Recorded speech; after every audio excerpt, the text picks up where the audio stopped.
नमस्कार दोस्तों। आखिर क्यों ईरान के प्रेसिडेंट के हेलीकॉप्टर के क्रैश होने के पीछे इजराइल व अमेरिका का हाथ बताया जा रहा है?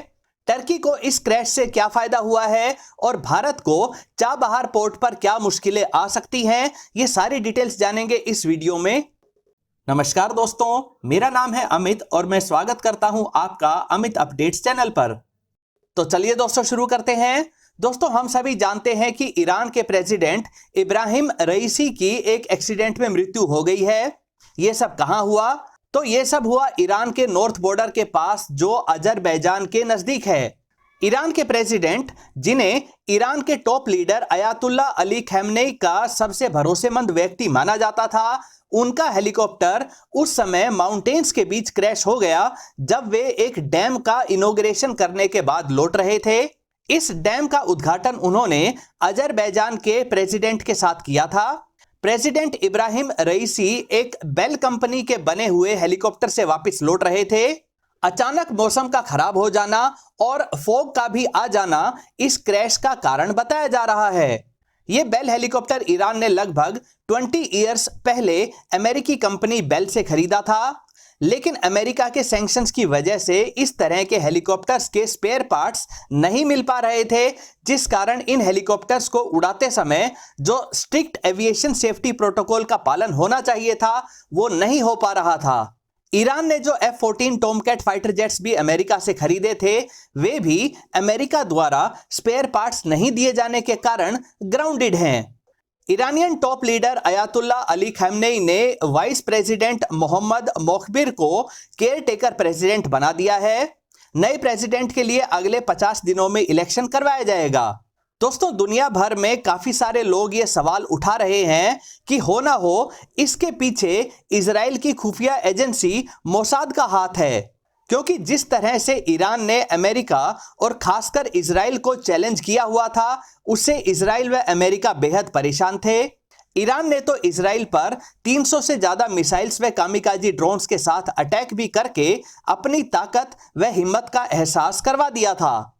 ईरान अपनी न्यूक्लियर फैसिलिटी को अपग्रेड कर रहा था, मिसाइल्स और कामिकाजी ड्रोन्स को बहुत तेजी से डेवलप कर रहा था, रशिया को अपने कामिकाजी ड्रोन्स की सहायता से हेल्प भी कर रहा था। ईरान की हेल्प की वजह से ही हिजबुल्लाह व हूती विद्रोहियों को अच्छे हथियार व मिसाइल्स मिल पा रही थीं, जिनका इस्तेमाल ये ग्रुप्स इजराइल व अमेरिकी एसेट्स को टारगेट करने के लिए कर रहे थे। हूती विद्रोहियों ने हाल ही में एक और अमेरिकी MQ-9 ड्रोन को टारगेट बनाकर डिस्ट्रॉय कर दिया था।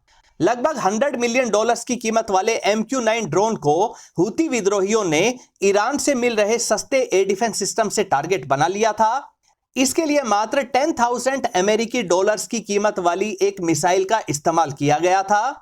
तो साफ शब्दों में कहा जाए तो यह माना जा सकता है कि हार्डलाइन नेता इब्राहिम रईसी की लीडरशिप से अमेरिका व खासकर इजराइल बहुत परेशान थे और ये देश चाहते थे कि किसी तरह से ईरान में सत्ता परिवर्तन हो जाए और एक ऐसा शासन, एक ऐसा नेता सामने आ जाए जिसे अमेरिका अपने हिसाब से चलने को मजबूर कर सके। अमेरिका 1979 में ईरान में ऐसा करवा चुका है, लेकिन मौजूदा समय में अमेरिका व खासकर इजराइल ईरान की तरफ से बढ़ते हुए खतरे को कंट्रोल नहीं कर पा रहे थे। इसीलिए काफी लोगों का मानना है कि अमेरिका व इजराइल की मोसाद एजेंसी ने इस एक्सीडेंट को करवाया है। हालांकि अभी जो जांच चल रही है वो शुरुआती दौर पे है और इसीलिए इन बातों को र्यूमर्स ही कहा जा सकता है, लेकिन इन र्यूमर्स को और ज्यादा बल इस बात से मिलता है कि जब 3 हेलीकॉप्टर थे तो 2 हेलीकॉप्टर्स आसानी से कैसे उस खराब मौसम से निकलकर आ गए और सिर्फ वही हेलीकॉप्टर क्रैश हुआ जिसमें ईरान के प्रेसिडेंट और फॉरेन मिनिस्टर सवार थे। इससे भी अजीब बात यह है कि इस हेलीकॉप्टर के पायलट्स ने डिस्ट्रेस कॉल मेडे भी इनिशिएट नहीं की। तो क्या यह सब एक साजिश के तहत हुआ? हो भी सकता है और नहीं भी, ये तो जांच के बाद ही पता चल पाएगा। लेकिन क्या इजराइल और अमेरिका ऐसा कर सकते हैं? हाँ, बिल्कुल कर सकते हैं। उनके पास इस तरह की टेक्नोलॉजी मौजूद है जिससे वे रिमोटली इस अमेरिका में बने हेलीकॉप्टर के इलेक्ट्रॉनिक्स को जैम कर सकते हैं। GPS स्पूफिंग के जरिए इस हेलीकॉप्टर को गलत ट्रैक पर जाने को मजबूर कर सकते हैं। कुछ समय पहले रशिया से यूरोप को जाने वाली अंडर सी गैस पाइपलाइन को भी जिस तरह से डैमेज किया गया था, तब भी इसे अमेरिका का ही काम बताया गया था। लेकिन इस तरह के काम इतनी सफाई के साथ किए जाते हैं कि इनमें अमेरिका या इजराइल की साजिश होने को प्रूव कर पाना लगभग इम्पॉसिबल हो जाता है। इसलिए फिलहाल तो जब तक कुछ पक्के प्रूफ नहीं मिल जाते हैं, तब तक इस घटना को सिर्फ एक एक्सीडेंट ही माना जाता रहेगा। दोस्तों, वैसे इस घटना के पीछे और दूसरे एंगल्स भी हैं। ईरान के प्रेसिडेंट को अपने सख्त फैसलों के लिए जाना जाता था। पिछले वर्ष उन्होंने 800 से ज्यादा लोगों को मौत की सजा दी थी।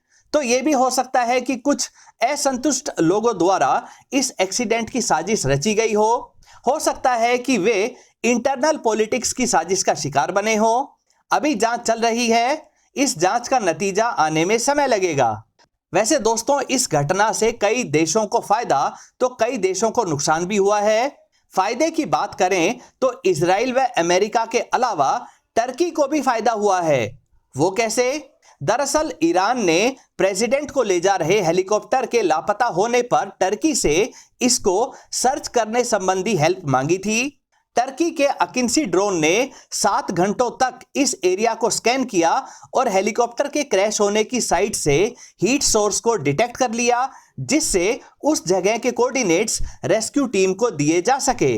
अकिंसी ड्रोन ने जिस तरह से खराब मौसम और कम विजिबिलिटी वाले एरिया में अपनी स्कैनिंग और मॉनिटरिंग की कैपेबिलिटी को दिखाया, उससे आगे चलकर अकिंसी ड्रोन के लिए खरीदार देशों की लाइन लगना लगभग पक्का हो गया है। भारत को जरूर इससे नुकसान हो सकता है।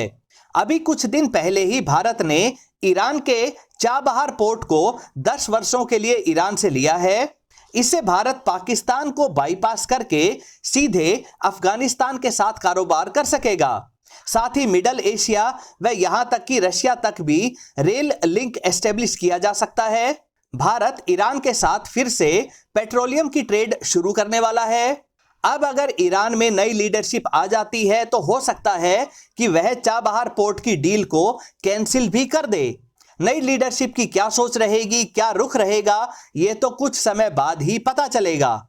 ईरान में अगले कुछ समय तक अनसर्टेनिटी का माहौल रहेगा, तो जाहिर सी बात है अमेरिकी जहाजों, ड्रोन्स आदि पर फिलहाल अटैक नहीं किया जाएगा। इजराइल भी उम्मीद करेगा कि अब काफी दिनों तक उन पर अटैक नहीं किया जाएगा। अमेरिका यह भी उम्मीद करेगा कि वह नई लीडरशिप को सैंक्शंस हटाने या कम करने का लालच देकर अमेरिकी बातों को मानने पर मजबूर कर पाएगा। रशिया व चाइना के साथ ईरान के रिलेशंस वैसे ही चलते रहेंगे जैसे अभी तक चलते आए हैं। इन दोनों देशों से ईरान को missile technology, air defence system व फाइटर जेट्स मिलते रहेंगे।